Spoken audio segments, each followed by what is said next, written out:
Welcome, Internet, to another episode of the Gamers Roundtable. This is episode 40, guys. We're on episode 40 of the Gamers Roundtable. If you haven't joined us before, we're gamers talking about games, and we have game discussion, whether it be new games, old games, or anything in specific we want to talk about. We got some news on the table for you this week, and if Manny joins us, Manny usually joins us later. He's going to test us on our game genre knowledge. But before we get to that, I'm going to introduce you to everybody in this group today, so you know their voices. So we're going to start down at the end. And Charles, say hello, so we know your voice. No. No. I'm not going to say it. You're not my real dad. I want to do a test on that, and then we'll find out for sure. Next, we got Eric. Hi. Eric, say hello. How's it going? Hey, everyone. Eric is my real son. Yeah, I'm about 10 years old, so. I'm about 23% jealous right now. Approximately. Yeah. Brody's going to have to prove his worth a bit more before I get more jealous. Well, I'll try to do that through the course of this episode then. And myself, as you've seen me and heard me already, I'm Lee Fex, host of the show here, and I'm going to keep the key points online here so that we don't go off course too much. But to start off, we're going to ask these guys what they've been playing this week, and see if there's anything new and interesting that might pique any of our interests. And if you guys are joining us in Google+, you can ask us questions at the side, and we'll answer them to the best of our ability. And I guess I should tell them we do this every week, Wednesday at 7 p.m. EDT, so make sure you join up with us every week on Wednesday at 7 p.m. But yeah, let's go down the line and see what everybody's been playing this week, and we'll start off with the usual. Charles, what have you been up to this week? Sharing this to Facebook. A little late on the uptake for that. I played my assigned playing of Dead Space 2. Yes, I guess we should also introduce the fact that we started a game club, so if anybody's interested in that, this will be going on after this podcast, so once this one ends, make sure you go to the Gamers Roundtable show on YouTube and stay tuned for that to happen, because we're going to go through the first 3 chapters of Dead Space. We're going to play different games all the time. You guys can join along and play with us, and we'll let you know what games we're playing and what sections we're playing. Yeah, Dead Space. Dead Space 2. Dead Space 2. I guess we can't get into it too much and ask you how you're enjoying it, because we're going to save that discussion for later. Skip right after that, right through that. Before that, I finished playing through Transistor. Absolutely beautiful game. Depending on how much you actually care about the story, it's between 4 to 8 hours for gameplay, for a single playthrough, and then there's a recursion afterwards. Story, absolutely beautiful.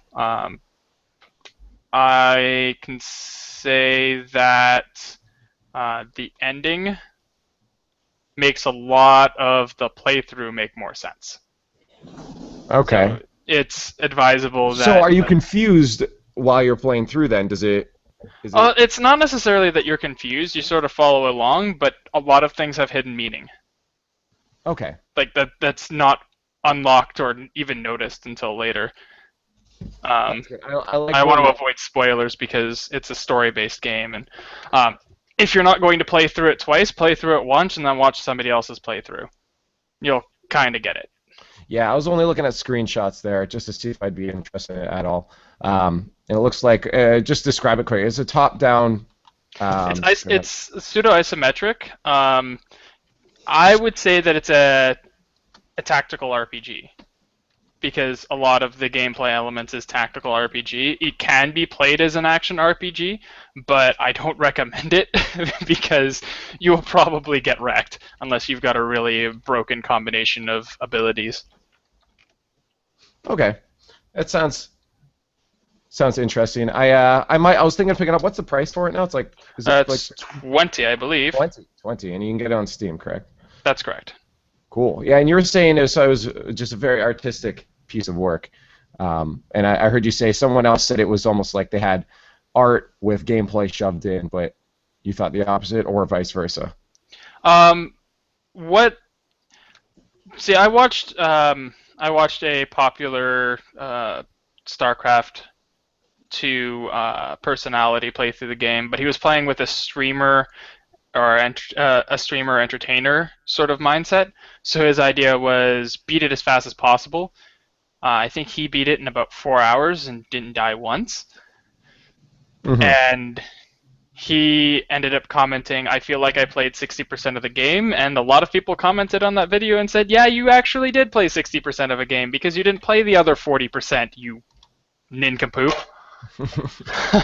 Probably the first time that I've ever read YouTube comments and actually agreed with all of them. That's weird. That's a strange phenomenon. That's a strange phenomenon. All right, well, we're going to say hello to Manny. Hello, Manny, for joining us. Just get your voice out there. How's it going, everybody? Wonderful, wonderful. We're going to move over to Eric and then get to Manny on what we've been playing this week. So, Eric, what have you been playing this week, if anything, besides Dead Space?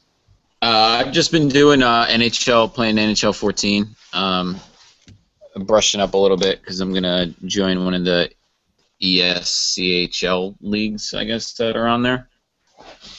Okay. Trying to win some money? Yeah, I'm going to do my best. I'm a pretty decent player, so I've been throwing out challenges all week to my Twitter followers to play, like, one-on-one. And you got to come up to the tournament this weekend that we got going on up here in Kitchener.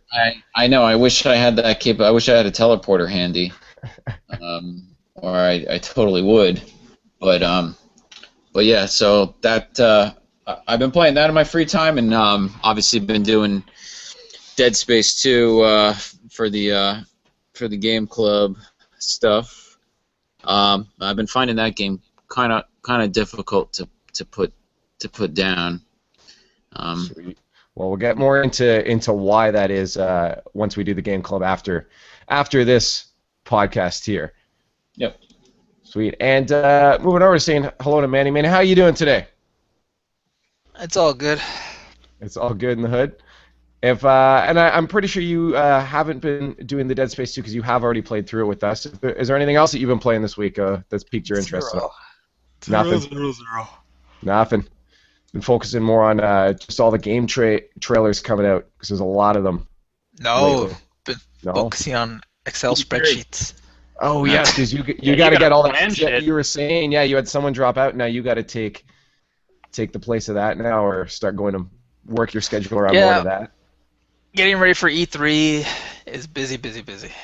Yeah, no kidding. If you slack off for even 5 minutes, you might miss out on oh, sorry, the space is full. RCP's gone. Can't go anymore. Yeah, and with the news, you know exactly what I'm talking about too. I think it'd be fun to go, but I'm not envious of the amount of work you have to put into it to get that all working out in order. It seems pretty stressful sometimes. And then it's got a Bethesda party invite. Nice. All right. I'm busy now. All right, you're busy now. All right, then that'll move on to me and let you guys know what I'm playing. I've been playing Watch Dogs this week. Actually, you can see it right on the TV right behind me if you're joining us. Watch Doge. On the TV right behind me if you're watching in Google Plus here, and if you're not, you can't see it. But I'm about I'd say about 2 hours into that, and I was just gonna give my initial reactions to that. I don't know if anybody else planned on picking that up at all and checking it out, but it definitely wasn't as revolutionary so far as we initially thought. You know, when the trailers came out, we're like, oh my goodness. I think it's gotten too much hype over the past 2 years. No, that never happens. And the thing is, it's still a fun game. And I totally understand, because I remember when it was initially delayed, I forget who exactly it was on the team at Ubisoft, but they said the reason they delayed it was because they realized their game wasn't as good as Grand Theft Auto once Grand Theft Auto came out. And it's very apparent, and it's strange that even after that long, there's still a lot of issues remaining in the game. There's a lot of bugs. I've only encountered a couple myself.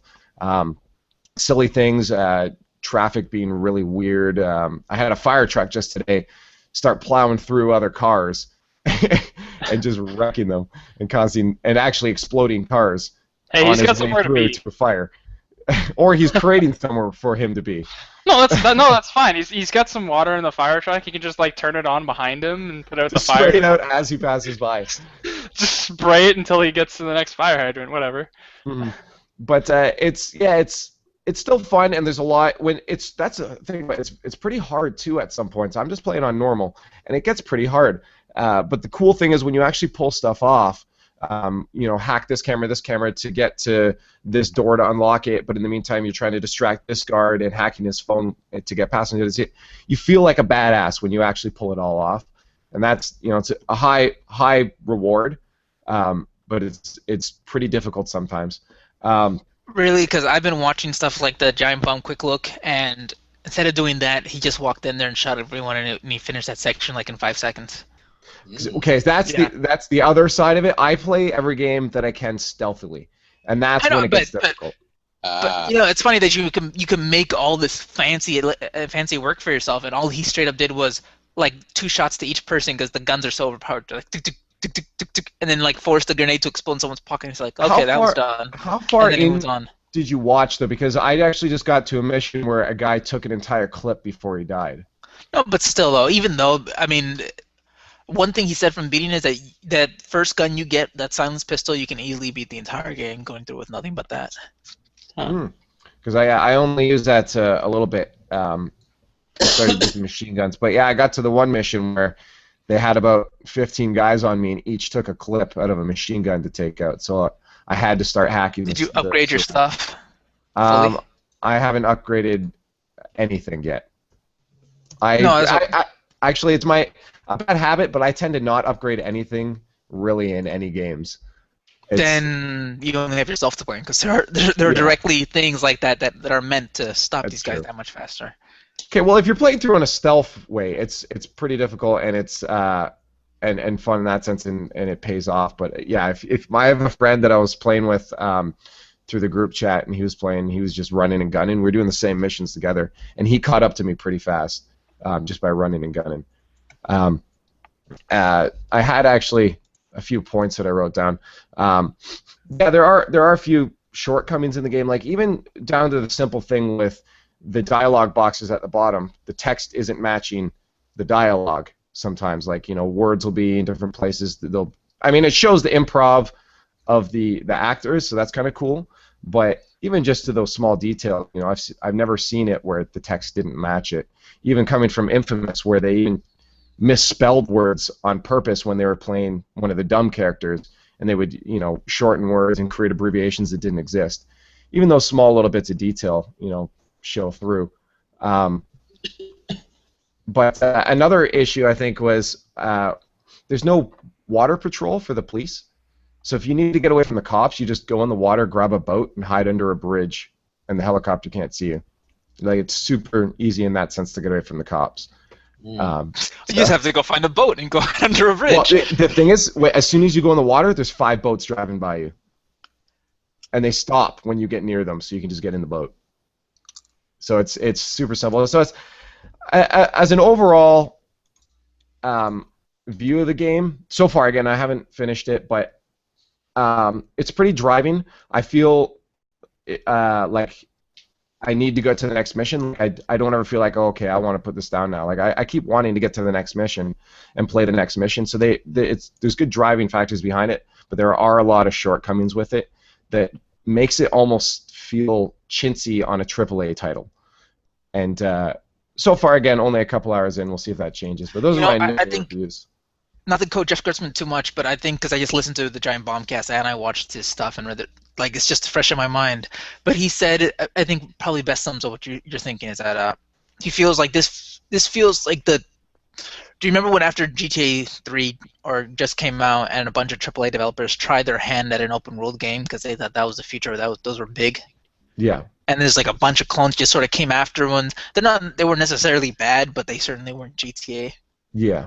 So they feel like this is sort of this generation's equivalent of that. It's sort of just, it's okay, it's fine. It's a little mediocre around the edges, and it just sort of feels like, well, this is the kind of stuff we should have in an open world game because it's open world.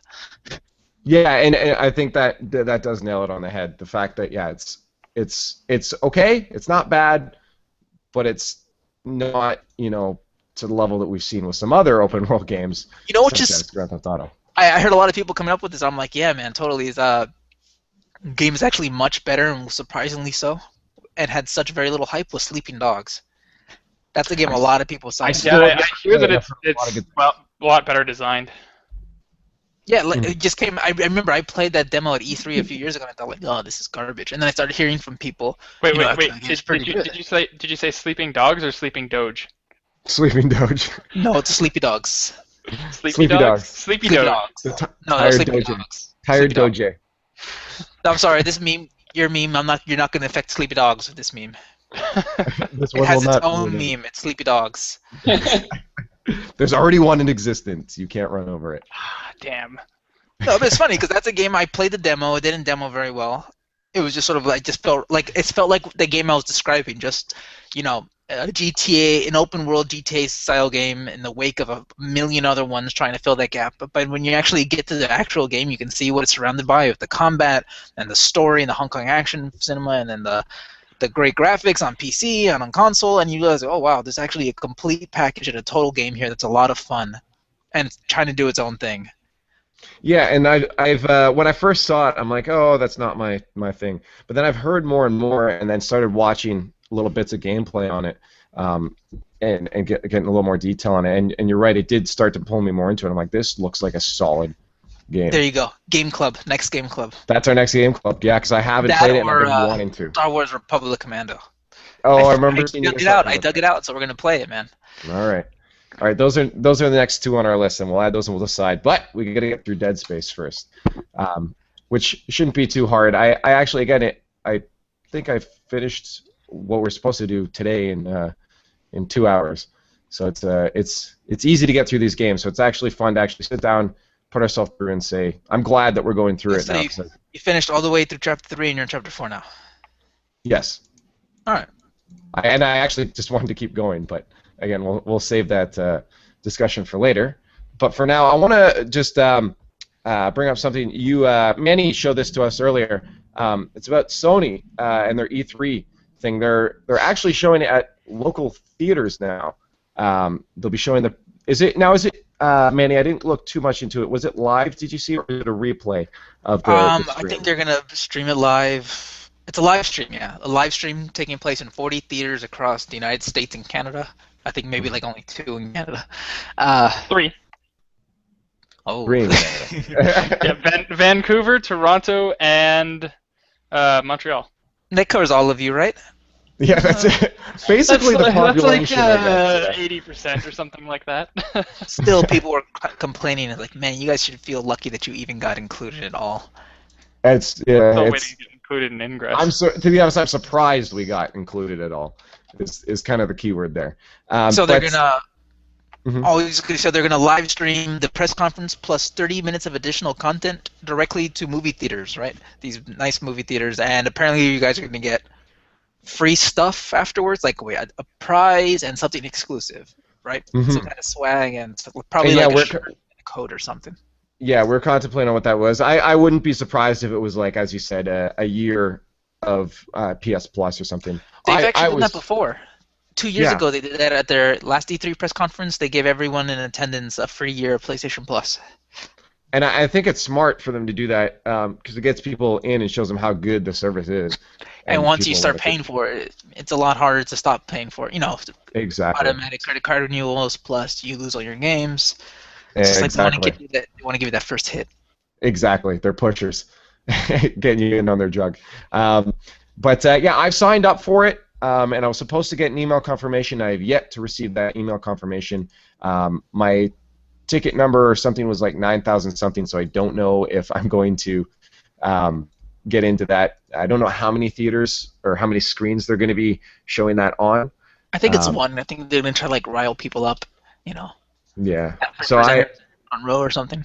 Yeah, I hope I can get into that because that'd be super sweet, and I'll definitely book the day off work for that. But if not, you don't need the day off. It's just oh, that's right, you work tonight. Yeah. All right. So hopefully, fingers crossed, and I'll let you guys know if I get that. But it'd be neat to be able to. I'm gonna watch it anyways. It'd be cool to watch it on a big ass screen with other gamers around me, so we can be like, ooh, fancy when they show us stuff. Please, you just want the free stuff.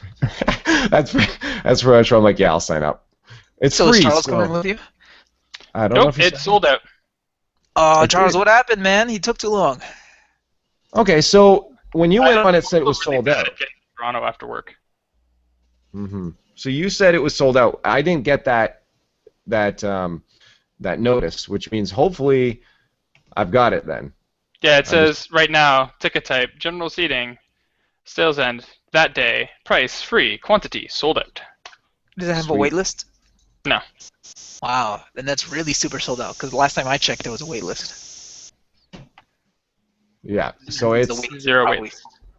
it's done for sure then. Oh, I figured I didn't even think I'd get in even when you're like, quick, get in. I'm like, oh, I'm probably already too late. But we'll see. Fingers crossed. Oh, so you saw the Twitter message that I sent to you? Yes, I got that instantly. I was good.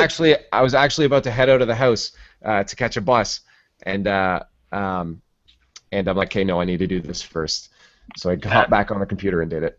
I was at work, so out of luck. Mhm. See, there you go, man. I'm hooking you up. Yeah, it's entirely all thanks to you that I got into that in time. Hopefully.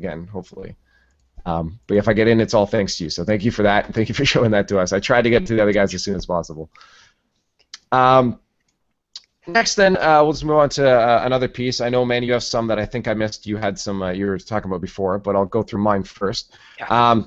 Just want to show that Blizzard is actually suing StarCraft 2 hackers for selling cheats right now.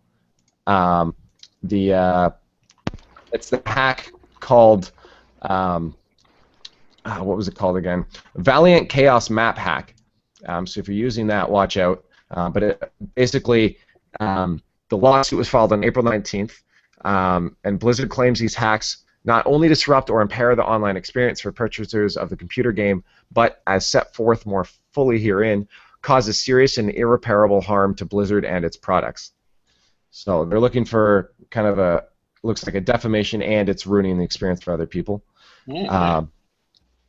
Yeah, so they're this hack you can get. It's sold through a VIP forum that you get to for about $58 to get into the forum, and it shows you hidden units, things that you shouldn't see, and it makes it hard for people reviewing the match after to see what kind of hacks you're using. So Blizzard is not just going to try to fix it; they're trying to search for damages for it as well. So if there's anybody out there using that map hack, I would advise stop it, because Blizzard is cracking down on that right now. All right. And I'm glad, if they're cracking down on it, because it's, as I said, it is actually ruining the experience. It's not a mod; it is a hack that's ruining the experience for other people. It is technically cheating. So they're selling them because they're selling this, right? Yes, because it is you have to pay to get it, because it's on Torrent Freak, I think, and it's a subscription to get into that, and then so basically you're paying to get this pack, and that's why they're suing for damages then. I'm not surprised. Blizzard has been banning people for hacking their games for years. And So I was gonna say that's fine. Like, if people are ruining the game for other people, go for it. I don't mind mods. Like, that's what the whole PC community is about. But hacks, yeah, that ruin the experience for other people who just paid for a game, want a good, fun, fair online experience. It's unfair to them. I don't know what other have you seen any big hacks or anything in D3? no, Blizzard's pretty good about stomping that stuff out if someone does do it. Pretty early on. That's They have like big ban waves every now and then. just go through a whole list of people and get them out of there. My supervisor at work was banned from D3 on suspicion of hacking. What? He wasn't. He was just that good at abusing the economy of the game. But he made a ton of gold just by playing the auction house effectively, and he didn't automate anything, but he ended up getting banned because he was that efficient. They thought he was hacking. Did your friend have autism or anything like that? Not that I'm aware of. No, I don't mean that because I hear stories about how I always heard sort of like some autistic players who sort of get a pattern down so precisely and they're really effective at breaking down games like this that Yeah. they think they're like, oh, this is clearly a computer. It's like, no, it's just a young kid who's mashing the same button over and Well, over again.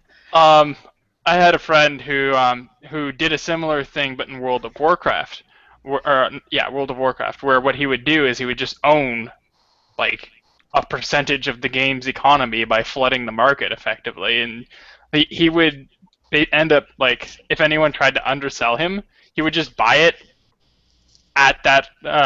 If people were trying to sell for more, he would still buy it and sell it for lower on a certain like with a certain sort of respect. They're just controlling the market so that you can't buy it from anyone else. That's intense. Yeah. So he went through for economics, so like Okay. that's his thing. I mean, but yeah, my super at work like got banned from D3 on suspicion of using hacks, despite not using hacks. Did he Blizzard's did he pretty get a furious chance? about banning people. No, Did he get a didn't chance get a to second fight chance. back? No, No. they didn't. He didn't No. get the chance to refute Nothing. it. Hmm. They That's a denied bummer. his appeal. That's a bummer because if you can prove that you know you weren't cheating, I think it should be allowed. But that's a Oh bummer. yeah, he could have definitely proven that he wasn't cheating, and even given the Blizzard representative his methods, but it didn't matter because they weren't listening. Yeah, that's a bummer. So he ended up Well- having to buy the game again. Don't cheat and don't be really good at games. That's the moral of the story. No, don't cheat and don't be really good at abusing economic systems. There you go. That's it. Next down, then, if anybody was playing Second Life and you have an Oculus Rift, you can now do both at the same time. Gross. Yeah. Guess Second you need Life. lots of tissues next to your computer too as well. So Second Life, yeah, now has Oculus Rift support. If you want to get that more into your Second Life. I'm going to save that one for last. Next up, CryEngine. If you're ever looking at developing anything on that, CryEngine is actually now available on Steam. You can get subscription service on Steam and save a little bit by buying more months at a time. I think it was about $9 for a month, and then the more you buy after that, yeah. So for a month it's $9.90 US, 3 months $9, and 6 months you can $8 per month. Save a little bit. So if you're looking at developing it all, you can go get that on Steam right now and download the engine. And then one more small thing. It's kind of still a rumor, but it was on GameStop. They actually listed Zombie Collection for Call of Duty as its own separate game. So if you're one of those people out there, and I know lots of them, they just play zombies. They just get Call of Duty for zombies. Now you don't have to buy the game. You get the whole pack, just zombies. That's all it is in one game. So probably going to be $60 for all the previous map packs and stuff, but still rumor, but it was listed there. So I've never. Have you guys ever played the zombies too much in Call of Duty? When Black Ops came out, I was excited because like zombie modes, brand new, bus terminal, blah blah blah. I'm like, finally, that was like the first real zombie exposure I had. So Yeah. this is gonna be fun. And then I get into it, and it's just like this space where people are running around like crazy people, jumping up and down, shooting zombies in the head. And I'm like, oh, Yeah, it wasn't a zombie game. It was a kind of like a tower defense with your people. But it didn't even feel like that to me. Like especially that trans, it just felt sort of like a horde mode, but for people who are just kind of wishy-washy and have a lot of free time. yeah, and that's the people I noticed playing it most are girlfriends of gamers, people that don't game ever, and it was always them playing zombies because they can just kind of stand and look at the door and shoot whatever's coming in. Girlfriends or boyfriends of gamers. True, fair enough. But it's I played it a little bit with friends, but I never could get into it too much. I'd prefer to play real people. But yeah, if you're interested there, you can get if that's actually going to come out. I wouldn't be surprised if it did, to be honest. You can pick that up. And then a bigger one that happened recently, actually just today, some gameplay got leaked for Battlefield Hardline, which is, I guess, the next iteration into the Battlefield series. But it's Everything gonna got leaked from like be, yeah, even all the I think game that video modes. did you see the video? It wasn't even they didn't even have a name for it yet. It was just called like Project Omaha. Omaha is what they were calling it. Yep. Yeah, so that's all out there now, and it looks like it's for those that didn't see it, you can actually the video is mirrored everywhere now. Obviously, you can't find it on YouTube, but it's mirrored everywhere else. It's on the internet there forever. It's there forever.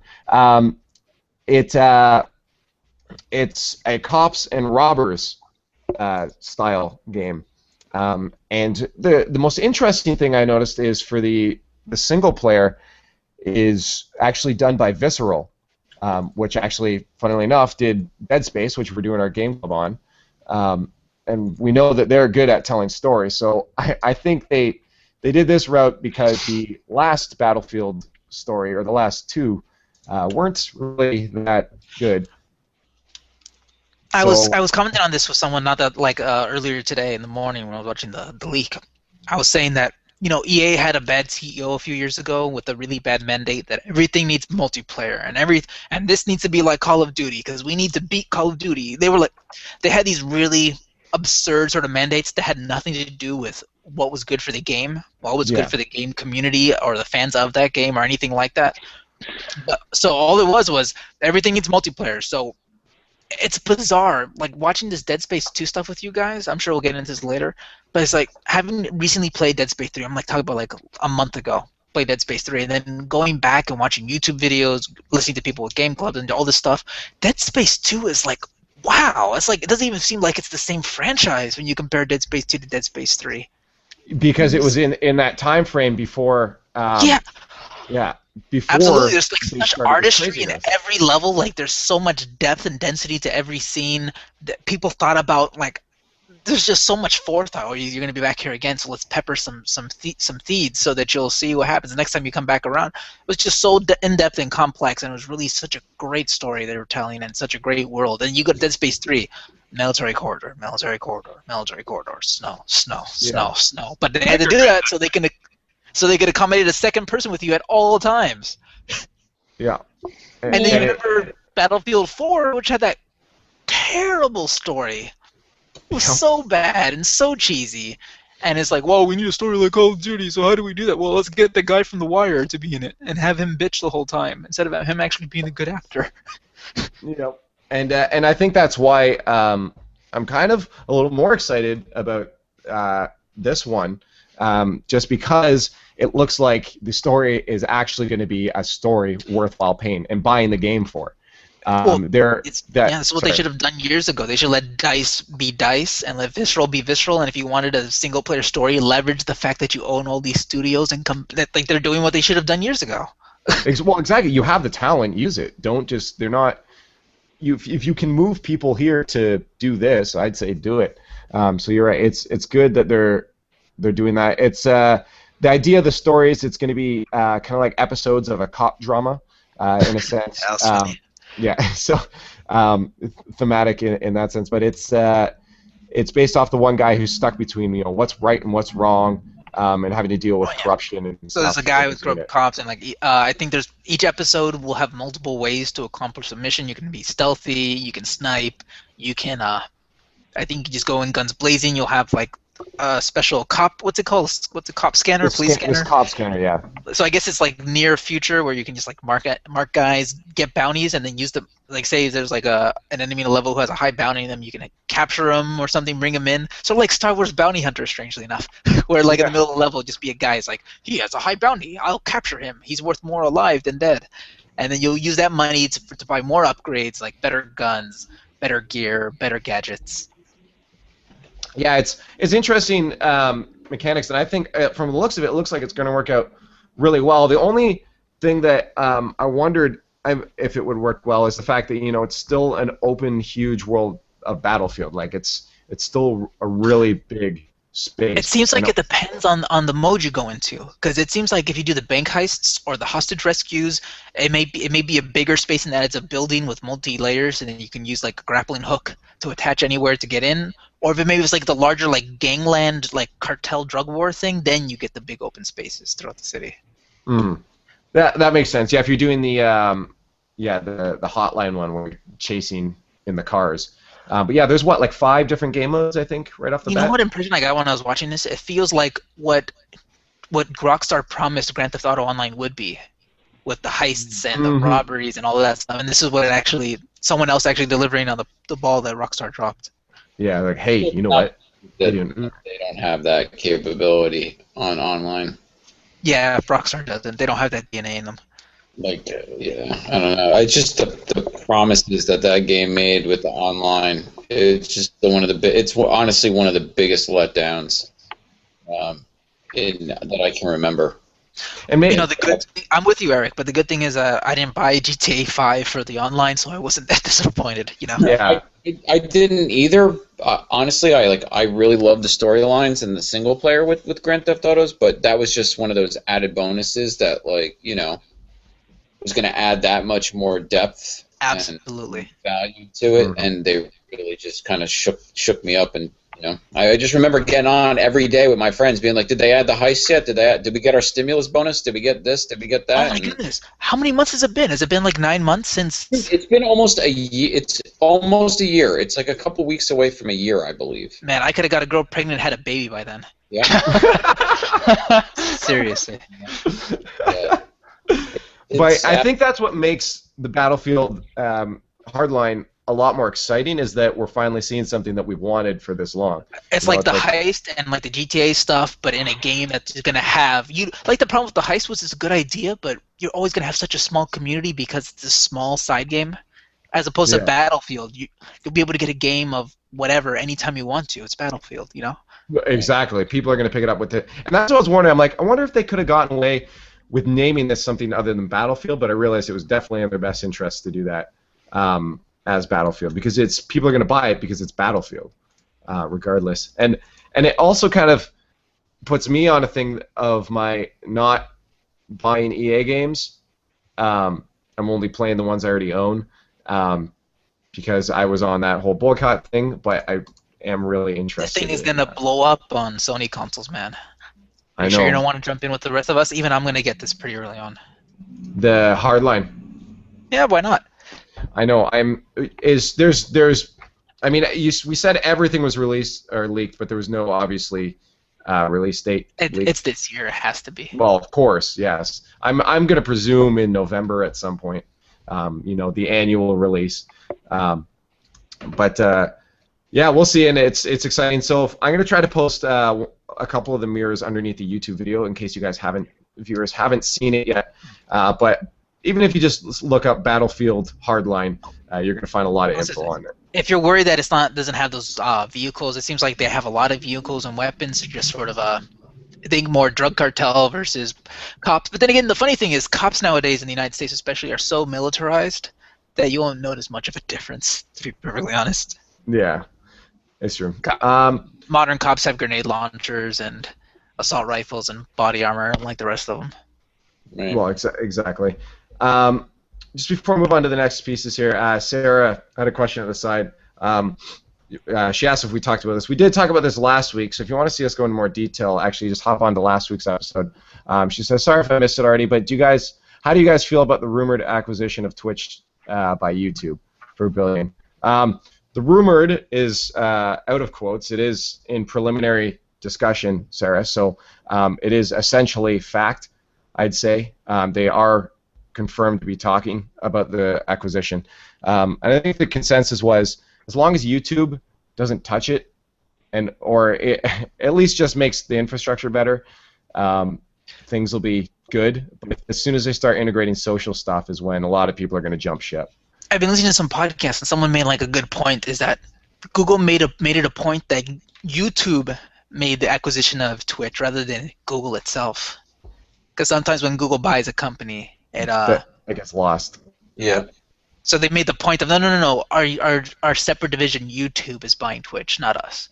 Okay, so that makes. I think they're trying to say something about that, right? Yeah. At least the commentary is like, we care about video and we care about the platform.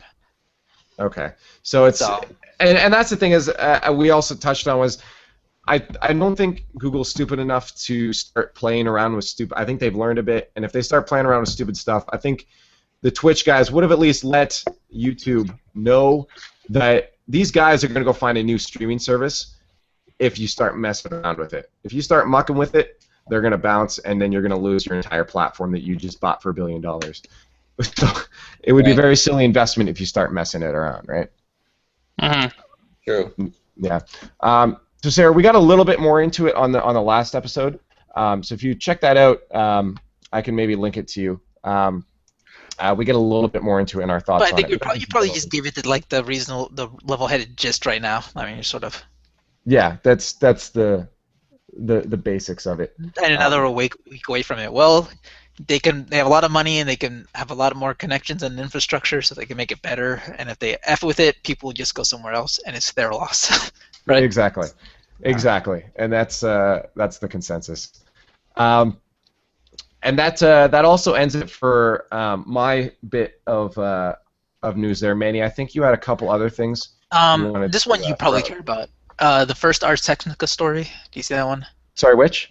In the chat, I linked you. Oh, the Ars Technica. I did see it, but I'm brain farting at the moment here. Nintendo announces plan to share ad revenue with YouTube streamers. Oh, yes. I know you guys care about this one. Yes, we do care about it. Actually, that leads in from Sarah's question there a little bit. I actually opened the link on my phone, but I was trying to get on the bus, so I didn't actually end up reading it.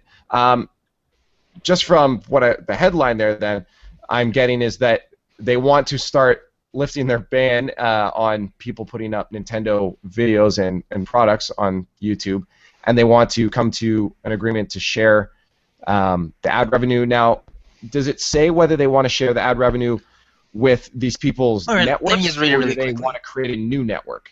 A report. Oh, I should just go straight to the Polygon story then.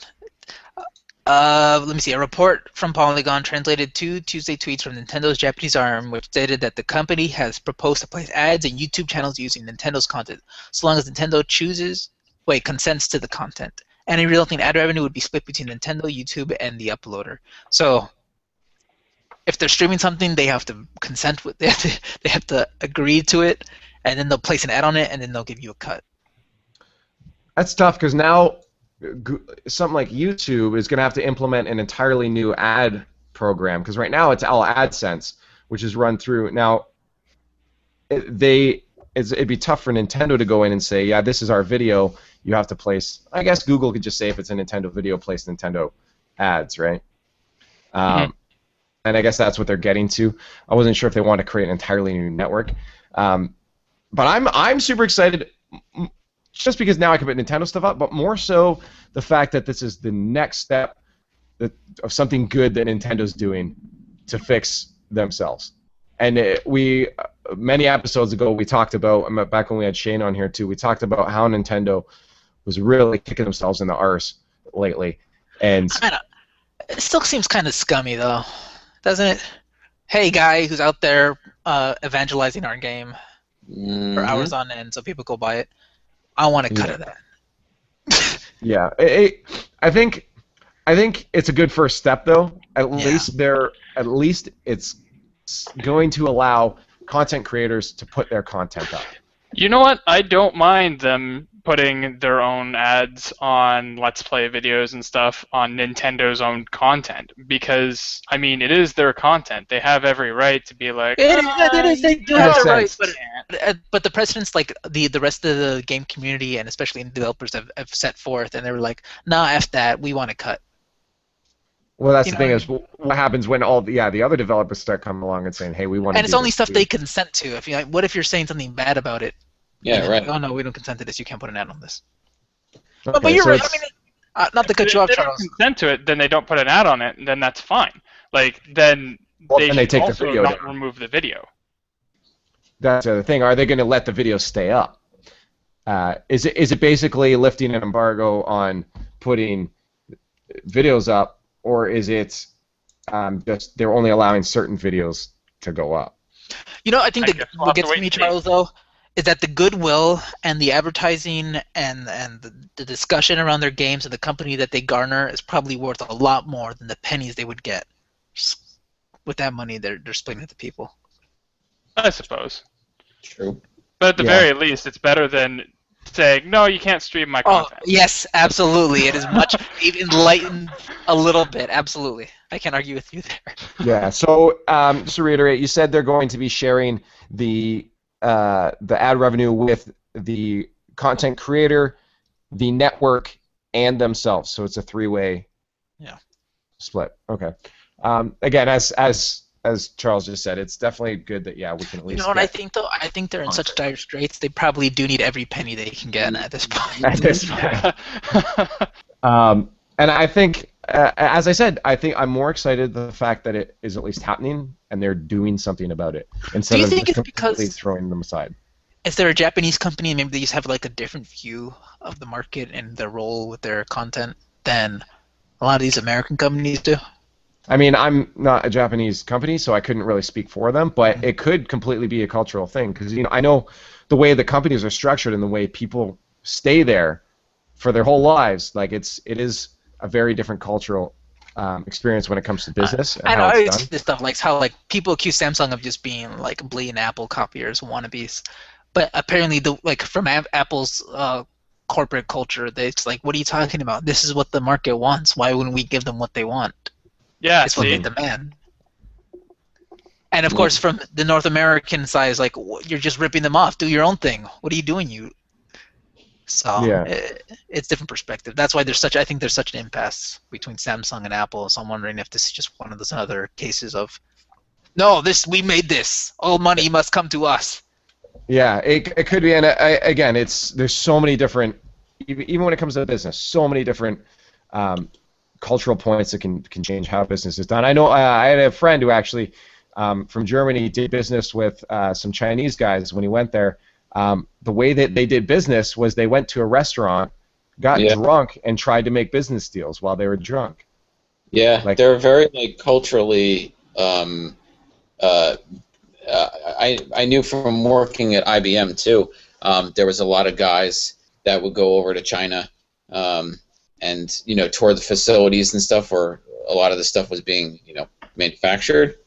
And they said that a lot of the deals would not be done in offices. They would go out and they would just have crazy dinners and all talk business while you're eating. And yeah, I think I remember because the company that I work for also purchases things from China.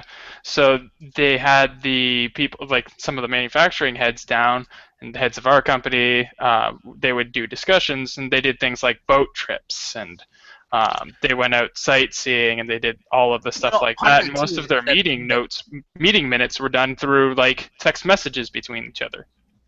I think a lot of that too is that you want to be a good host, and when your guests come over from whatever, you want to show them a good time, take them around. Mm-hmm. It's a nice excuse for you to do that stuff too. Yeah, and then you can get them shittered so they make the best deals. I remember for in you. the 80s too, they're like, oh, we have important Japanese businessmen coming over. We need to show them a good time. We're gonna take them to the whatever bar. Yeah, I think there's a little bit of that, the guys coming over. mm-hmm. Yeah, that's true. But no, there's definitely cultural differences in business decisions, and it very well could be that, as you said, they just look at it completely entirely differently. Yeah, it's very true. And I think that's why I said I'm more excited about them doing this, because I think it's them looking at how the rest of the world perceives it and perceives them, and they're starting to open their eyes to that. Remember we were talking about how Rockstar doesn't have that online culture? It's not in their what they do. It's not their repertoire. Nintendo also very much that kind of company who doesn't really get online stuff. Yep. So I wonder if this was just another case of they just simply didn't get it, and why people were upset. Wait, why are you upset? I don't get it. Yeah, it's just not their specialty. So you're right. So I wonder if it's a little bit of everything, probably. Mm-hmm. And for us who are been on the internet and you guys have YouTube shows and everything, it's more no, man, this is what people do. What are you talking about? Because it's just our culture, right? But Nintendo. Our doje culture. Our doje culture. Watch dojes. Yep. Doje coins. Yeah. So Manny? Is there anything else that? There's to us? Apparently a bunch of stuff got announced right now that we're going to E3. Did we talk about this last week? The order was delayed to 2015. No, that just happened this week. All right. So no, we did not talk about it. Yeah, order delayed. Yeah, I saw that. So this was like the big, like what everyone's saying is like the first next-gen looking game, really. It's Yeah. a third-person shooter, I think Gears of War, but with immortal steampunk guys, I guess, right? Yeah. And that's been delayed to 2015. And that seems to be the trend lately too, eh? Is delaying games. It's just It's weird. It's like they've been doing that for like the last 30 years. no, but it's like every big release that's supposed to be coming out has been delayed. Hey, it's harder now, man. No, and I get it. It's just generation. I just thought it was funny that I'm like, oh, it doesn't even surprise me that it's delayed anymore. It's almost like a game, though. You have to look at the November holiday lineup and see how crowded it gets, and go, okay, which ones of these can we push into March, into Christmas too? Yeah, no, it's true. But I wonder if it is because I was doing a lot of browsing and watching a lot of the stuff. I remember when they did the Twitch stream, I think it was. Yeah, like Twitch 2 minutes for a trailer. Gameplay. And it was I saw a little bit of feedback that wasn't necessarily the most positive. A lot of stuff people harping on about some graphic things, and even when they released the non-streamed version, the actual in-console version.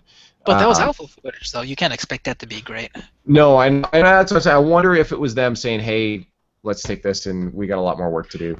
Same sense. I think it's happened pretty with Watch obvious, but Dogs. the fact that and all anyone's ever seen of that game is like 3 minutes of gameplay. Even the people who were there at the Sony pre-E3 stuff, they played like 3 minutes of it. Yeah, it hasn't been Like much. there's much of the game there yet, to be honest. Yeah, so we'll see. I'm sure they'll show stuff at E3 about it too. We'll have some more to see about that. But Hey, if they delay it, all the better. That means you're going to get a better product in the end. Even Well- Watch Dogs, which is mediocre. Can you imagine if Watch Dogs shipped earlier and if it's just mediocre now? yeah, okay. well, Could That's you what I'm imagine saying. what would happen if Duke Nukem Forever shipped earlier? You mean what would have happened if it was canceled and all that money was spent on anything else? Literally anything else. Anything else. yeah. Well, it's like as Miyamoto said, a delayed game is eventually good, but a bad game is forever bad. Right? It's true. A bad game will just always be bad, but if you take the time to make it good, people will appreciate it. So, like, remember how many times Diablo was delayed? Mhm. Kind of. I don't Yeah. even care anymore. It's been out for so long. Who cares how long it's been delayed? It's a pretty good game now, though. I remember that happening with StarCraft as well, because I was in high school when that was supposed to come out for a few years, and it didn't come out until I was out of high school. And now people are loving it still, but who cares anymore, right? Well, yeah, exactly. And that's exactly what that quote is. Yep. Nails it on the head, and it's perfect. No one remembers the delays, but they remember your game sucking. Exactly. Exactly. There is a Batman game that you had mentioned. There's apparently, I guess the Lego franchise is annual now, but it's okay though if they alternate, if they have different teams and they alternate between different franchises. And here's the thing: is they have so much content that they can build off of because they base it off of other franchises. Yeah.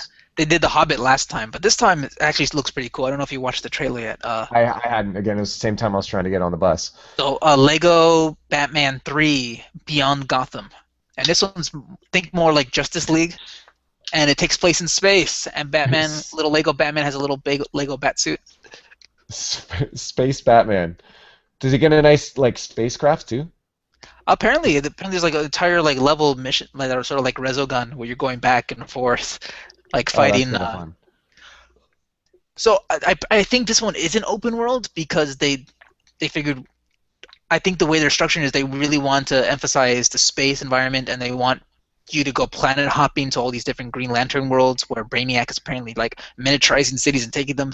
So you're probably going to end up planet hopping a lot, exploring a little area of a planet, doing that stuff, and hopping out, going to a new planet, doing some business here. And all of the side stuff that would happen in open world is probably, I think, is in the back computer where you can go do races and just side events. Okay. So Yeah, they're I'm pulling looking- a lot of stuff that they learned from Lego Marvel Superheroes, but they're taking out the open world part. That's cool. Oh, I'm looking at his little spacesuit, his little Lego spacesuit. The reason why I brought this up, though, is because Lego Marvel Superheroes was actually really well received by not just by kids, but by adults and by reviewers. Got Well, like 9s and 10s. the Lego games have generally always been good. Oh yeah, but like some people say like, oh, it's for kids, or oh, this formula is getting a little stale. But when people were talking about Lego Marvel Superheroes, it was like, wow, this is actually really good. This open world that they created for Lego games, they finally nailed it. The flying is fun, all the characters are fun, the story is fun. They actually did a really good job. This is a good game for anybody, regardless if you like Marvel or not. It's just a fun little open world game. So when did that one come out? I think it was like last year. I thought so. Okay, I thought so because I actually caught interest in it. I played like half of one Lego game before, and I played demos of others, but that one caught my eye. Try Lego Marvel Superheroes. If you look at the reviews, even people who aren't like the biggest Lego guys still say like, oh, this is actually a fun open world game. You know. Now, who are the developers on the Lego Traveler's games? Tales. Traveler's Tales, and they just do the Lego games. Yeah. I guess the reason why I brought up the Lego Marvel one is because they seem to build on that technology, so whatever improvements like their first game that talked was like Lego Batman 2, and that was the first one to have like an open world, and then they improved on that, both of those things greatly in Lego Marvel Superheroes. I was a little sad because I'm more of a DC fan, so I was sad that the best open world and the best voice acting and the best gameplay and the best sort of frame rate and graphics was in this one, but I can live with it because it's still a good game, you know? Yes, true. But then I saw like, oh look, there's a new whatever, and they're bringing all the stuff they learned from Lego Marvel Heroes into this one. So this one should be even better still. So that's true. If they found a platform that works well, you can only get better by building off of it. So it's that minus the open, which I'm a little bummed about. But I guess if it's all space, that's cool. It's cool. Space. I'm actually. He's got like a white bat spacesuit with angel wings. That's pretty badass. Gonna have to say, for a Lego character, that's pretty badass. Should be fun. Before you get on, I don't want to forget. There's been some, I guess, hate towards something that a service that I actually don't care too much about, but I've only had good experience from. Uplay. Oh, dude, you're like the 1% on the planet. What is with the hate? I see people say that. Are you joking? My Twitter feed is filled with games journalists and tech press, with tech and games press, who just have nothing but hate and bad things to say about. Why though? I'm actually Are you kidding me? Confused. All right. I'm gonna give you some choice quotes. I've been Brody, saving I think you need some education. Because I've not a bad experience at all with Uplay. You're the exception, not the rule. That's why I said, am I the only lucky person in the world? Yes. So this is from Will Smith from Tested. Uplay is still a big steaming turd, isn't it? And then Phil Kohler from Polygon's like, yes, sir. And then he says back to him, it's impressive that you still can't log into Uplay at midnight on launch day. AAA guys, A++. What? So I'm logged in and I was on there. I sent a picture to you guys. I was on the store looking at rewards that I can purchase, and then I was in game. I never had any issues. People were saying it was causing their game to lag out. It's. Let me put it this way. I think Jonathan Blow, the guy from Braid and the Witness, said it perfectly. I wonder if Ubisoft understands how much Uplay damages the perception of quality of their entire brand. It'd still do so even if it worked. It's so weird because I think that it working is great. It doesn't even matter though. It's just an unnecessary layer of garbage on top of their games. That if there's any, they're just putting one more failure point on their games, and that adds absolutely zero value to it. I'm gonna have to disagree because. So what's the value? You get a skin or a gun? How does that potentially overwrite? You get perks and stuff too. How does that over? Huh? One of the perks you can get is that your car takes less damage when you get into accidents and stuff. That actually should be allowed to. That should be for everybody. That shouldn't be locked up into different servers. You have to use different points to get it. And not only that, though, is that really worth the pain point of having a large base of your players not only hate your experience but not even be able to play the game to begin with? But I don't. That's the thing. But that's you, though. That's you. I know, and I'm just everyone else is suffering with Uplay. I just find it so weird, and that's why my mind is blown because I think it's a good service.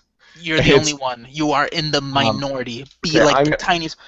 All the tech game press game developers, like legitimately, like people who aren't like just raving fanboys. These are well-rounded people who know what they're talking about, and they still hate it. I'm gonna give then my experience with knowing that other people aren't having a good experience. So my experience thus far with Uplay is that unless I do anything, it's nothing. It's out of the way. It's not in my way.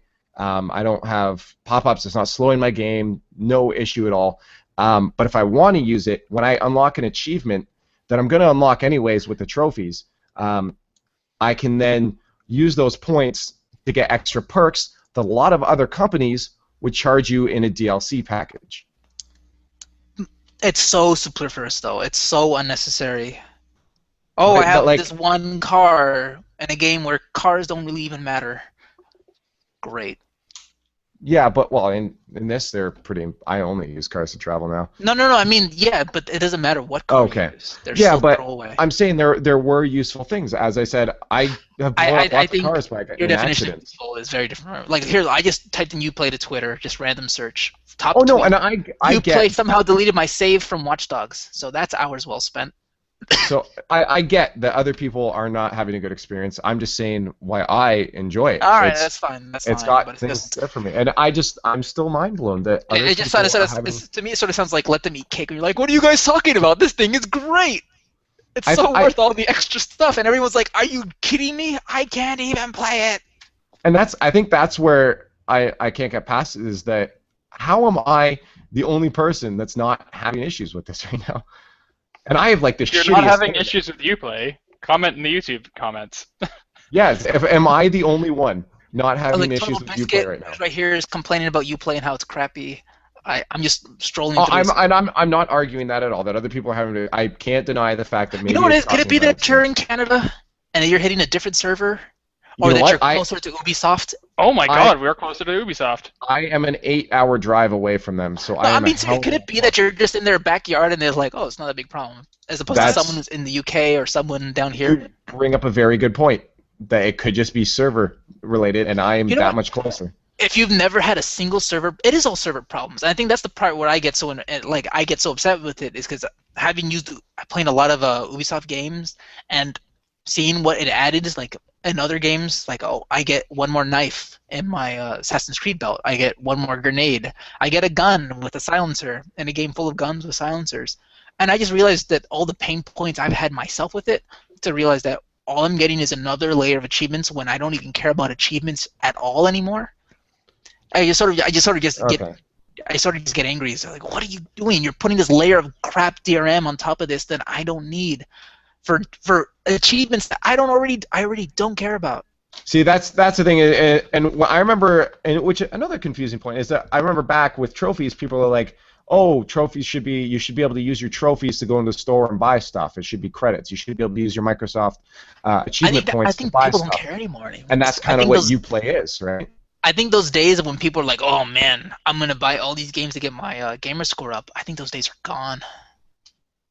Yeah, I have a lot of friends that just try to platinum everything they have. Oh, it's a big mess. Hold on, let me make a little space. You're not wrong, Brody. You're not wrong. I think I'm just passionate because I've had bad experiences with Uplay as well, and all I ever hear from people I like is that. Here's from Gary Whitta, the guy who's writing the script for the next Star Wars movie, the standalone Star Wars movie. I loathe Uplay. Such a hostile and unnecessary barrier. Maybe maybe you should just move to Owen Sound. The recommendation that we gave to Eric before this. Eric, we told Eric to move up to Owen Sound. You know, a lot of these people are trying to play on PC too. What are you playing on? I play on PS4. I think maybe that's all my games before that was the PS3, and I didn't have issues on that. There you go. That's the difference. I think on console it can largely be bypassed, but if you ever play Ubisoft Steam games regularly, it's another layer of DRM between you and the game. That oftentimes, if it's not hitting the server right, you can't play your games. I think that's probably the biggest pain point. Is that everyone I'm looking at, I think that they're all playing it on Steam, or at least trying to play it on Steam. So that's regularly playing Ubisoft games on Steam. They probably want the better graphics and stuff. This is just another point for the console master. Oh, you're terrible. You're a bad person. You know what? I think that's probably the biggest disconnect. Is that okay? There you go. We figured it out.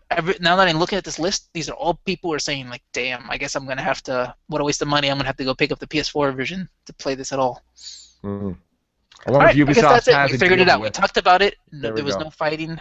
No one threw any fists. Maybe Eric did. That's why he's gone.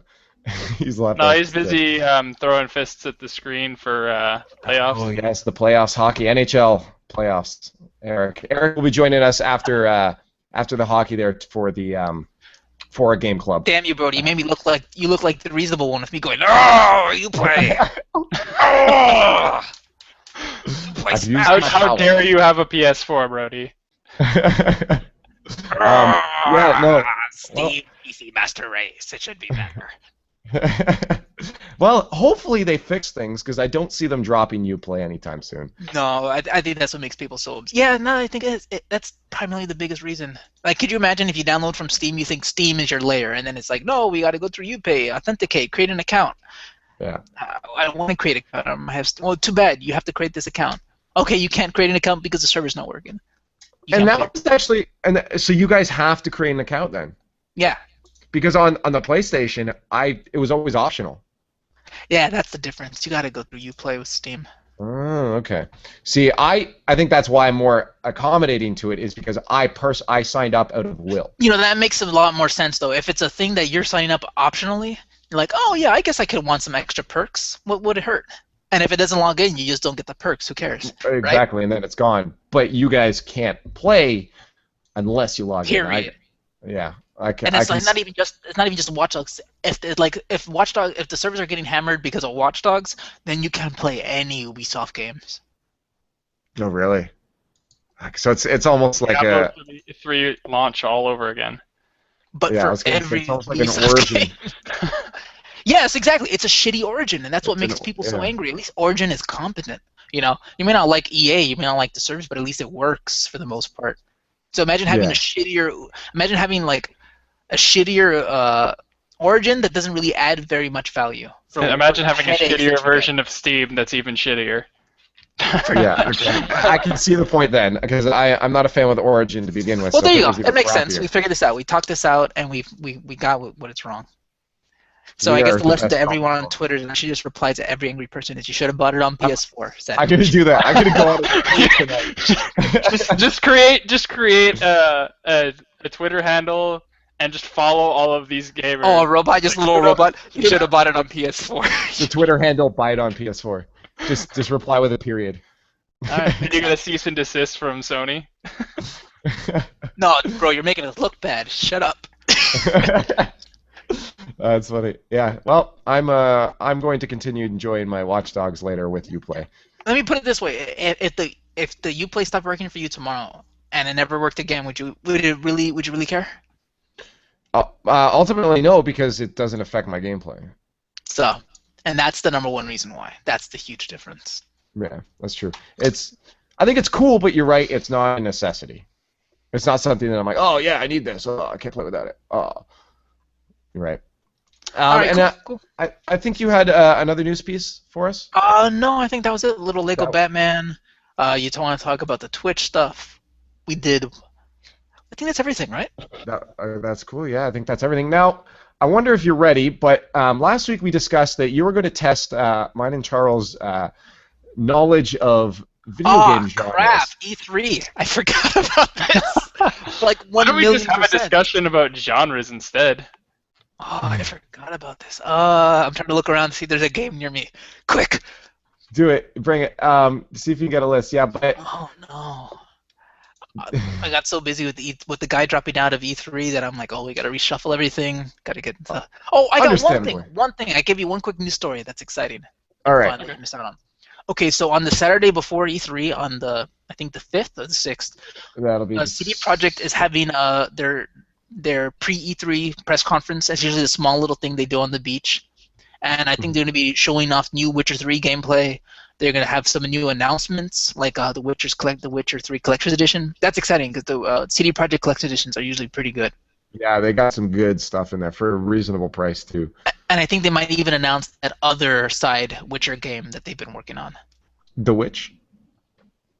The Witcher. No, not the Witch. The Witch as in the what? The what other side? Oh. That was like...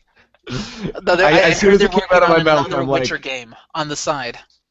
And they might announce that at their little press conference. Oh, so it's they're dedicated to PC, right? So it's not like they're gonna make a small. Oh no, that's totally. Remember, I think the first time you saw The Witcher 3 was on gameplay was at the Microsoft conference. Remember?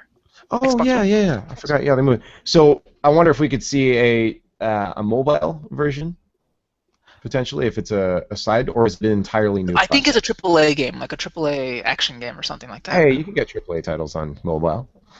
Oh, mobile. Oh yeah. Oh yeah. I think they are doing a mobile game too, but they're also doing a board game, an adventure board game.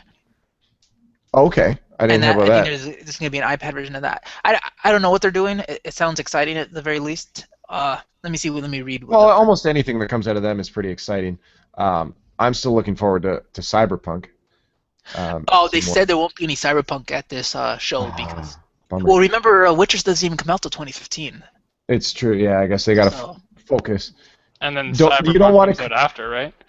create yourself another Watch Dogs overhype, right? You know what they said they announced that trailer was? I think the bigger reason that I think a lot of people missed is that there was a recruitment trailer for the most part. They wanted to bring in a lot of talented people to help them build that future that they were planning to build with Cyberpunk 2077. Okay, so it was more to recruit people in. Yeah, they Yeah, wanted people. like, hey, you guys want to work on Cyberpunk? We need some talented people to help us develop this. We're doing more than just that. I mean, than just Witcher games. Come check us out. That makes sense. Let me Um, read the press release really quickly. Okay, so this year's conference is going to be really special as we'll be unveiling details about the much anticipated Witcher 3 Wild Hunt and its collector's edition, also taking a look at what you love about GOG and how we can make it better. Some exciting. I guess I missed that part, but yeah. Wait, what does GOG have to do with CD Projekt? Oh, don't you know they're sister companies? They're like the same. Oh, I didn't know that. CD Projekt Red and GOG are pretty much the same company. They're owned by the same company at least, which is why the Witcher always goes there first and is always like German free right away. Gotcha. That makes sense. I didn't know that actually. Huh? Yeah. What's the company above them then? You know, I don't know if it's CD Projekt Red is the main company and GOG is the subsidiary, but I know they're linked for sure. I know they're 100% that they share team. Well, I guess you can. One's a store, but they're definitely connected. I'm gonna look that up and find out who it is that owns it. Oh yeah, no, it's GOG Limited is a wholly owned subsidiary of CD Projekt Red. Oh, there you go. So then CD Projekt is the big guy. Those are the big You know, I guys. think they originally started GOG as a distribution service for their Witcher games or the games they were going to do in the future, and then they just started selling DRM-free games on the side because they strongly believed in it. Yeah. And now that's like sort of their mantra. I think that's why people love them so much is that fair prices, DRM-free all the way, lots of extras, good collector's editions for reasonable prices. They really want to reward fans. So yeah. So it was their kind of statement to say, hey, this is how things should be when distributing games. Pretty much. March 2012, it began selling more recent titles such as Alan Wake, Assassin's Creed. So you're right. It was initially just to distribute their games and some older titles. Yeah. If you want to know more about it, it is. Geez, I don't like the way this chat just sort of bundles everything together. There we go. The conference will take place on the 5th of June at 11 a.m. and it will be live streamed if you want to see what they're announcing.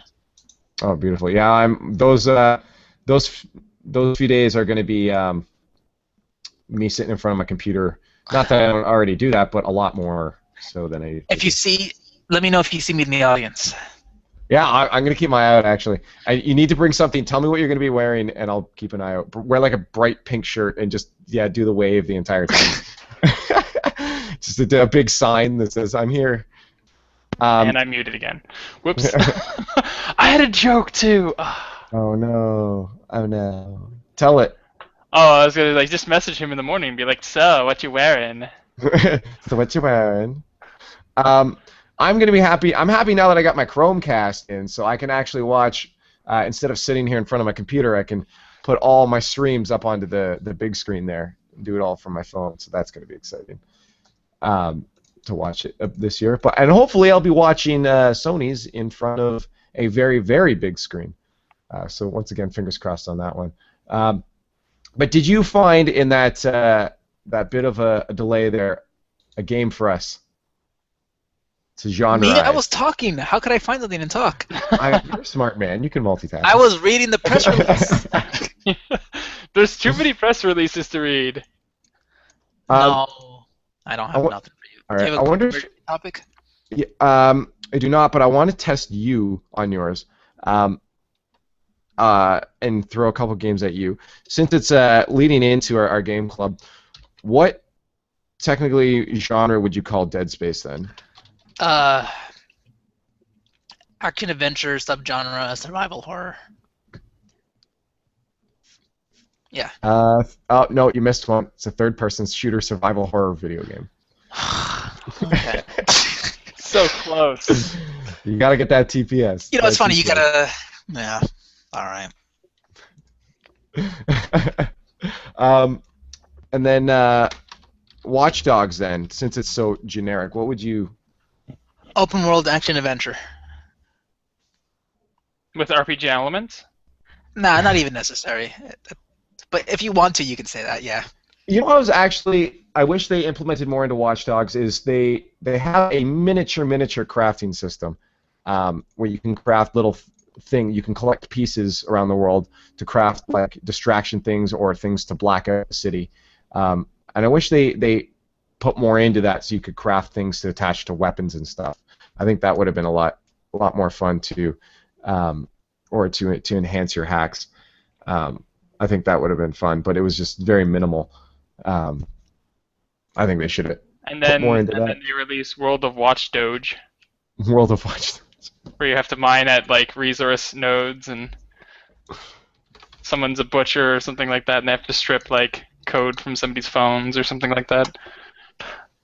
Yeah, actually that's the fun part.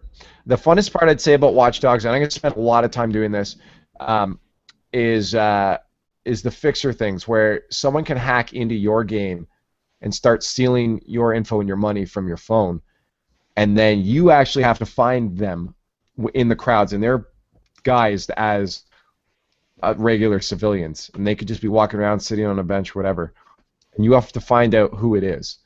And that's one of my funnest things, because anybody can just hack in at any time to your games and start messing you around.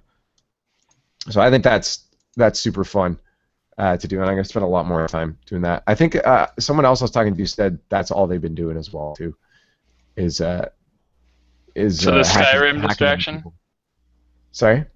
So basically the Skyrim distraction? Basically, and actually the Skyrim distraction, the Skyrim phenomenon, actually is really annoying in Watch Dogs, because you'll be going to do a mission, and then all of a sudden, there was one time it actually forced me to do a fixer mission, which took me way out of my way. I had to do that, and then because I did that, I ended up having the cops chasing me, and I had to go a million miles in the other direction, and by the time I got rid of them, I was so far off from my original directive that when I went back to my original objective, it's like, oh, there's an event going on here, you should go stop this crime. And I'm like, no, I'm not doing that. I actually timed it. I tried to do a mission, and it took me 45 minutes to get back to the campaign. 45 minutes of just getting away and running away and stuff to get back into the campaign. And it was really annoying, and it made me not ever want to do side missions again. So that was a little bit of a flaw. But at least it keeps me wanting to go into the story mode, right? So I probably won't be doing extra stuff off the side besides that. Wait, it forced you to do a side mission? I think it was more of like a tutorial, but it was really annoying because I didn't want to do it at that time, right? No, I had already done the tutorial. Yeah, it forced me. I got to my mission and said, no, you got to go do this first. I'm like, oh, come on. Have you guys ever played RuneScape or MapleStory or any of those browser adventure games? MapleStory is not a browser game. Is it? Oh, I thought it was, because I remember my brother always playing it when we went to like my dad's work on the work computer. So I guess he was downloading a client every time. Probably. MapleStory 2, I just got an official gameplay trailer, and it's going 3D, and it actually looks really. I never got into MapleStory like my brother, but it actually looks really freaking fun. You guys should go look it up, MapleStory 2. But yeah, it's like 3D social adventuring RPG game, and it looks really fun despite how bubbly and kiddie it looks. I want to stray away from social RPGs because I'm reluctant to play MMO games because most of the people that I play with either A, don't know what they're doing, or B, are jerks. Unless I can get into a group of people that I actually know are playing, but I'm never playing video games at the same time as the people that I know, so I That's stray away from MMOs personally. That's true. I like it because it looks like something fun you could play with friends, but it also looks like you'd go off on your own time and do stuff. There's like a bunch of mini games and stuff, or you could go and fight monsters and stuff. And it almost, what did it remind me of? Almost from what I've seen my friends when they played like Monster Hunter and stuff. It almost kind of just looks like that kind of, like I got these guys have big swords and they're fighting, like they're jumping around and doing these crazy ecstatic moves, and it looks like fun combat and very addictive combat. So I suggest just go check the trailer and see what you think. It's a lot different. If you want to check out another MMO, this game I might actually pick up, WildStar. WildStar, I've heard of it. What's it like? The combat in WildStar is different from the combat in other MMOs. It's got more of a MOBA feel to it. All of your attacks and stuff are telegraphed. Everything is telegraphed, so you can dodge enemy attacks. You throw all of your attacks are telegraphed, so they can dodge yours. The way that they handle crowd control in the game is very different, in the fact that you can actually reduce the effect of crowd control if you react properly. Like you can break out of being knocked down by rolling. You can break out of being stunned by mashing a response key of some sort. You can break out of being blinded by simply casting your abilities where you think your enemies are or where you think they need to be. What else? Disarmed by going and collecting your weapon. Is this out yet? WildStar, it releases this weekend. Oh, wow. So the pre-purchasers get the early access. They get a 3-day head start, and then it comes out. How much? Probably your standard subscription MMO game, though. What is a subscription? I think it's subscription. I'll have to double check. See, I'd be more interested in MMOs if I didn't have to pay subscriptions. Yeah, that's a big barrier for some people. And that's my barrier. I'd have more fun if I could buy a game and just kind of play it when I wanted to play it. Right? I don't feel when you're paying monthly, I almost feel like it's more of a job. Like, okay, I have to get my time's worth this month to play it. Sometimes you can't do that. So I'd feel too obligated, I think, to play a game if I had to pay monthly. I don't really play. Manny, do you play many MMOs? No. No. Would you if you didn't have to pay monthly? If you just could buy it and then that's it? Well, MMOs, all MMOs are free to play now. World of Warcraft is the exception to the rule. Well, all MMOs are going towards the way of free to play. Yeah, there's still a good chunk that aren't.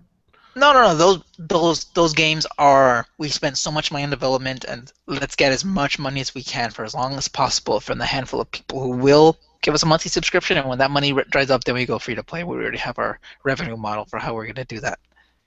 That's true. I guess that is a new model. So basically, if you want to play a game, wait for a while, and then it'll eventually go free.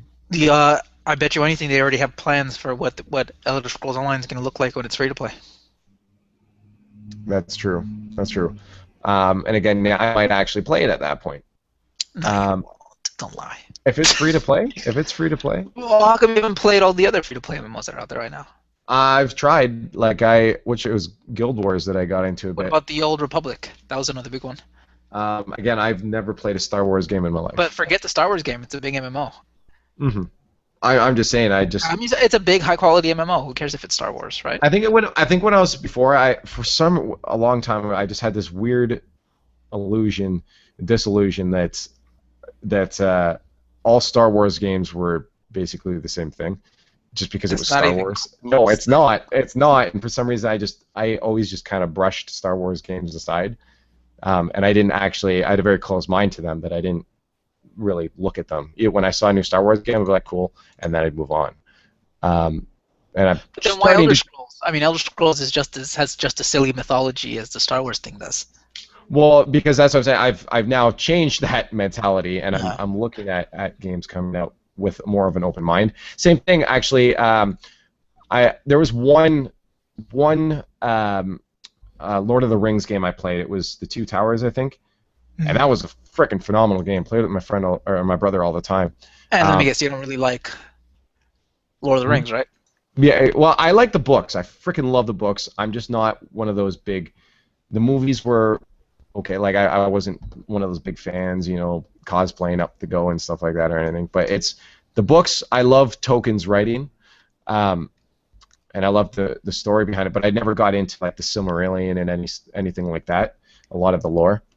But the new Shadow of Mordor game coming out, originally I probably would have looked over it because it's just a Lord of the Rings game, whatever.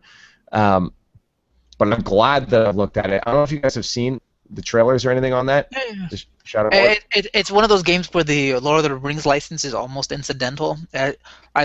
Once again on the Giant Bombcast, they were talking about how probably someone had an idea for this faction tribe system for a long time, and they said, "Oh, we need something cool to differentiate this Lord of the Rings game." It's like, well, how about this idea I've had for a while that we haven't been able to do with a new IP? Like, okay, let's put it in this one. Yeah, and no, you're entirely right. When I was watching it, I was almost like, this game looks like it would be super fun. I don't know why they had to make it Lord of the Rings, and Lord of the Rings almost felt a little bit out of place with what it was. But I'm excited for it because it just looks like a fun, awesome game, regardless of it being. Yeah.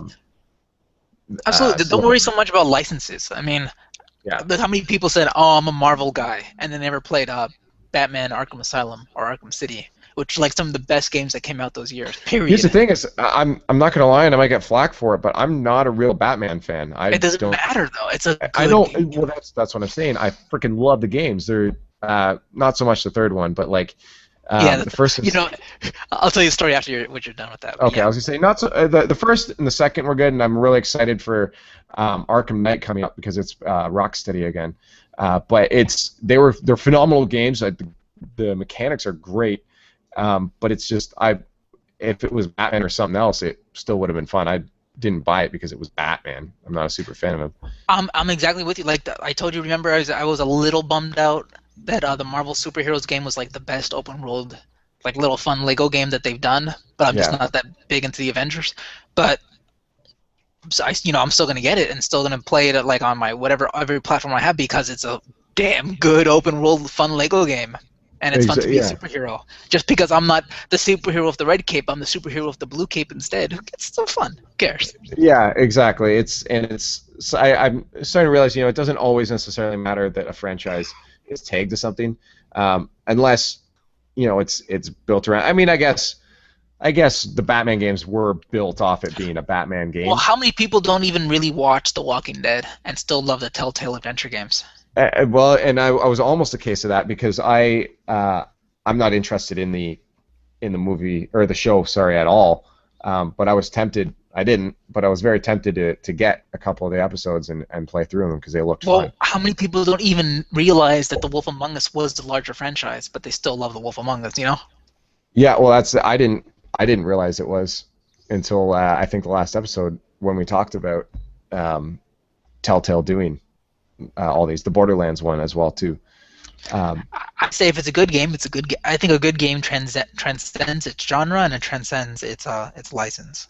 Like, I'm not much into racing games. I love Forza Horizon, one of my favorite games. Although I think sometimes you could get, I can't think of an example off the top of my head, but I think you could get a game that is ruined because of the franchise tag to it though, if it doesn't flow well. And that's why I was kind of, when I was watching the story for the Shadow of Mordor, I was almost kind of like, I feel like they could have picked something better to go along with this, but they tagged on the I wonder though because, well, it's not going to ruin it at all. Like but a better I'm saying, treatment of the franchise than The Hobbit does.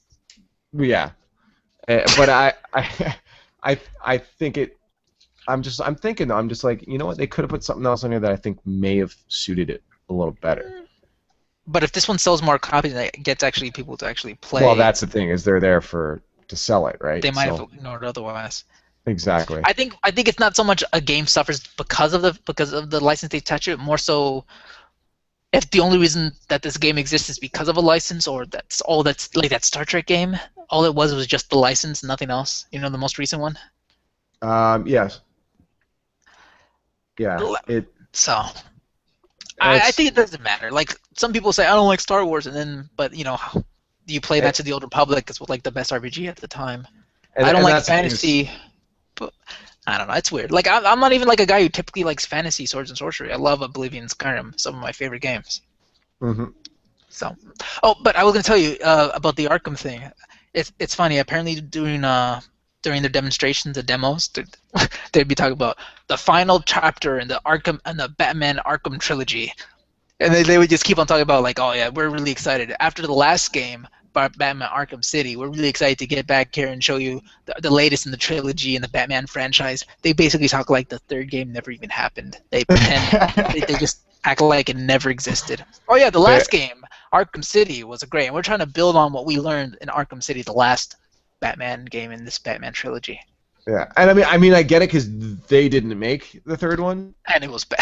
and the fact that I think it's funny that, well, I think they just have such high standards that if something didn't meet it, it makes sense that they're just blowing it off and saying, hey, let's put that one under the rug, because it was still associated with that franchise and that lineup, right? That's the not to them. Lineup. I think they dropped it off. They dropped it like such. I think most people dropped that one like a hot rock. And the good thing about it is, I think a lot of people, they realize that that's not it wasn't Rocksteady, and that this next one coming out we can be excited for it because it is Rocksteady and it's going to be good. Well, hopefully. I guess we can't say definitively, but it should be. I mean, everything we're saying, it's going to be the biggest. Did you see the full gameplay trailer? Was that like a week or two? Like the one gameplay quotes gameplay. Oh, they had some gameplay. Showed little bits of gameplay. Yeah, I saw that one. Yeah, no, it looks like it's going to be freaking phenomenal. Massive city. Hopefully feels a little populated. Again, it's Rocksteady now. So, but it's funny that you say that. Yeah, they're just completely putting it away like it didn't happen. I probably would too, if I were them. Yeah. So, if you guys don't have any more news pieces, let's get to the next one. Yeah, I'm wondering if you guys want to take a little bit of a break. I'll start up a new podcast. So any viewers in right now, they can just go to the Google Plus page or on the YouTube. You'll see it pop up there. And Eric will be back in 10, so we can take a good maybe 20 to 30 minute break, depending on how you guys want, and maybe start it up at 9. And that way it gives people the time to go get some fresh air, get a drink, get a snack, come back, and then we'll talk about Dead Space. Dead Space 2, the game club of the next few weeks, I guess, the game of the game club for the Gamers Roundtable. We're doing chapters 1 to 3. Chapters 1 to 3. So if you guys haven't played it, you should go play that in the next 30 minutes so you're caught up with us. And, somehow bend time so that you can do 4 times as much effort. Exactly. And join us. Yes, so you do that, bend time. Join us. If you haven't played it, obviously there's going to be spoilers, and I will tag it as such. But yeah, join us for some discussion on the Dead Space 2. But I guess for now we'll sign off and see you guys in a bit. But again, this is Gamers Roundtable. We do this every week at 7 p.m. We'll be doing the Game Club, I think, every 2 weeks, I think was decided on. We'll do that after the Gamers Roundtable podcast. So thanks for people coming out and asking questions there. We had a... Oh, it was just Pukun. I've been missing her discussion here. She was talking about WildStar and MapleStory, so hopefully she'll be on there and I can play with her. But yeah, so we're the Gamers Roundtable. We'll go down the line. Thanks, Charles, for coming out and saying hello. We'll see you in the Game Club in a few minutes. Yep, see you in a few minutes. I'm going to turn all the lights off so I can hopefully get this room colder. Sweet. Eric, yeah, it's freaking hot up here right now. Oh my god. Eric will be back soon. He's watching some hockey right now, some hacky. And Manny is, I think, going to be our guide on this game club because he's done a little more research and has more experience with it. So he's going to be our guide through this. Games. He's going to be our guide through the games for the Games Roundtable. And thanks for coming out to the podcast. So we'll see you in a little bit then, Manny.